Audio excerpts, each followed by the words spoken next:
Pelatih Persebaya Surabaya, Paul Munster, mengakui timnya sempat mengalami kesulitan saat menghadapi Barito Putra. Meskipun akhirnya berhasil menang dengan skor 2-1 pada pertandingan pekan ketiga BRI Liga 1 Indonesia di Stadion Gelora Bung Tomo, Surabaya. Saat tim memiliki 10 pemain, itu maka akan jauh lebih sulit, karena mereka pasti akan bertahan dan itu sulit untuk ditembus. Jadi kami harus melakukan permainan cepat. Kami juga mengubah situasi taktik permainan. Saya pikir 2-3 kali kami mengubah situasi taktik. Karena kami tahu itu akan sulit untuk membongkarnya, ujar Munster saat konferensi pers usai pertandingan di Stadion GBT Surabaya.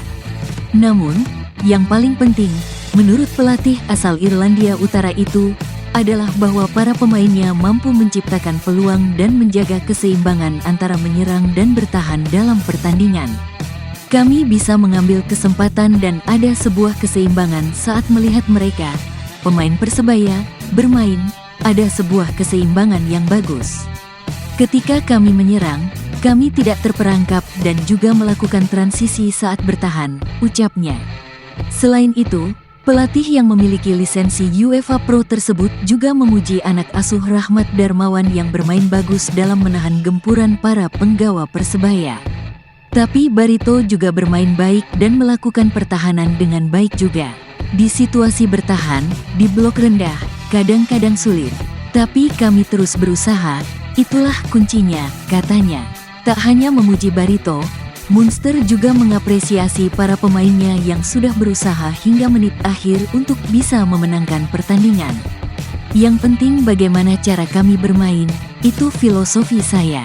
Kami bermain untuk menang, meskipun dalam sepak bola bagus, kadang-kadang bagus mungkin juga tidak. Tapi mentalitas yang saya bangun adalah untuk menang, tuturnya.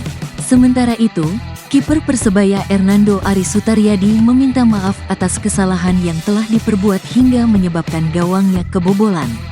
Saya melakukan kesalahan hari ini, tapi teman-teman berjuang untuk menutupi kesalahan saya.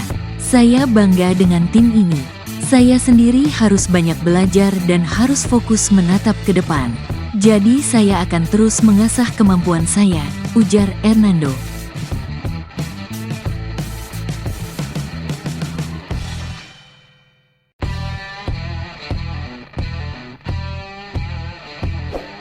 Persebaya akhirnya mematahkan rekor tanpa kemenangan atas Barito Putra di Gelora Bung Tomo dengan meraih kemenangan 2-1. Gol Mohamed Rashid di menit ke-95 menembus kokohnya pertahanan Laskar Antasari, menjadikannya man of the match berkat permainan Spartan sepanjang laga. Rashid bersyukur golnya di menit akhir berhasil membawa tim meraih kemenangan. Sejujurnya, saya tidak bisa mengungkapkan bagaimana perasaan saya. Sangat senang, ini pertama kalinya saya mencetak gol di menit-menit terakhir seperti ini. Namun, mencetak gol seperti ini dan memenangkan pertandingan adalah perasaan yang luar biasa. Alhamdulillah, pada akhirnya, ini untuk tim, kata Rashid. Rashid mendedikasikan gol perdananya untuk Persebaya kepada bonek dan bonita yang telah mendukung di Stadion Gelora Bung Tomo. Ia menegaskan akan terus berjuang lebih keras untuk membawa Persebaya meraih kemenangan di laga-laga berikutnya. Saya tidak mencetak gol untuk Rashid, saya mencetak gol untuk Persebaya. Itulah yang terpenting, 3 poin.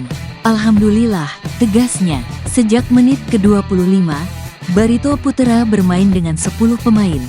Namun Bajul Ijo tetap kesulitan menembus pertahanan Laskar Antasari.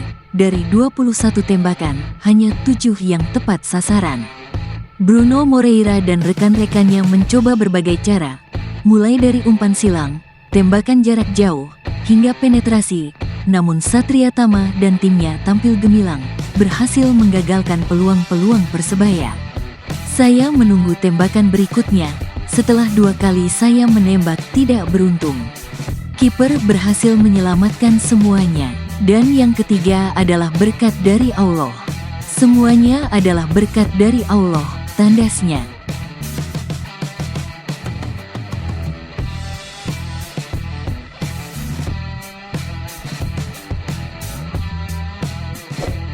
Kemenangan Persebaya atas Barito Putra di Stadion Gelora Bung Tomo sangat istimewa bagi CEO Persebaya, Azrul Ananda. Ini adalah kemenangan pertama Persebaya atas Barito Putra di GBT sejak ia memimpin klub pada 2017.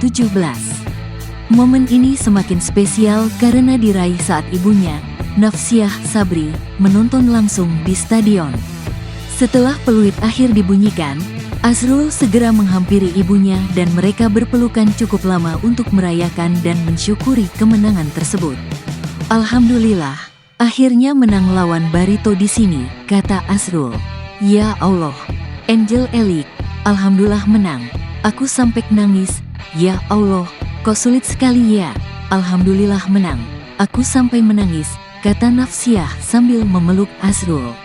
Azrul bercerita, secara khusus mengajak ibundanya untuk menonton pertandingan lawan Barito.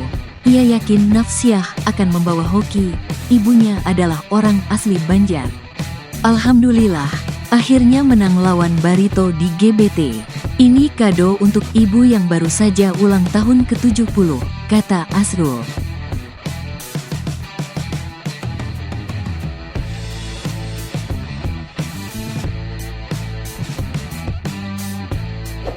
Kiper Persebaya Surabaya, Hernando Ari, menyambut baik kedatangan Maarten Paes ke Timnas Indonesia. Setelah perjalanan yang cukup panjang, Paes akhirnya bergabung dengan skuad Garuda, meskipun belum bisa tampil saat melawan Arab Saudi di kualifikasi Piala Dunia 2026. Kehadiran kiper FC Dallas itu tentu membuat persaingan posisi kiper semakin ketat.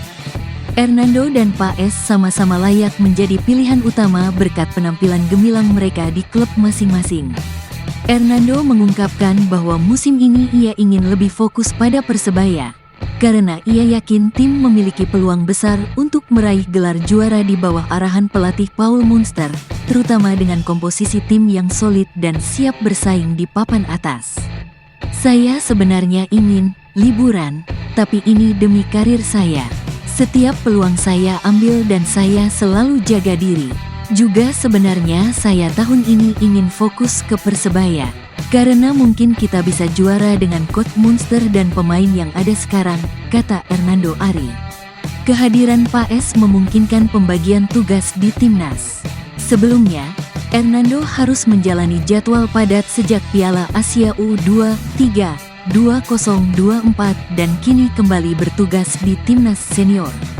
Dengan adanya Paes, pemain bisa lebih segar, meskipun Hernando sudah menjadi pilihan utama di timnas. Sekarang saatnya membagi dua karena di timnas ada Paes yang datang. Kita juga saling support dan saya akan fokus pada apa yang ada di depan, lanjutnya. Kiper asal Semarang ini menegaskan bahwa dia akan selalu memberikan yang terbaik, baik sebagai salah satu pilar utama di timnas maupun di Persebaya. Namun, dia juga akan memanfaatkan waktu libur dengan sebaik-baiknya. Jadi apa yang ada di depan baik timnas atau Persebaya bisa selalu fokus dan memberikan 100%. Liburan kalau dikasih akan dimanfaatkan, tukasnya.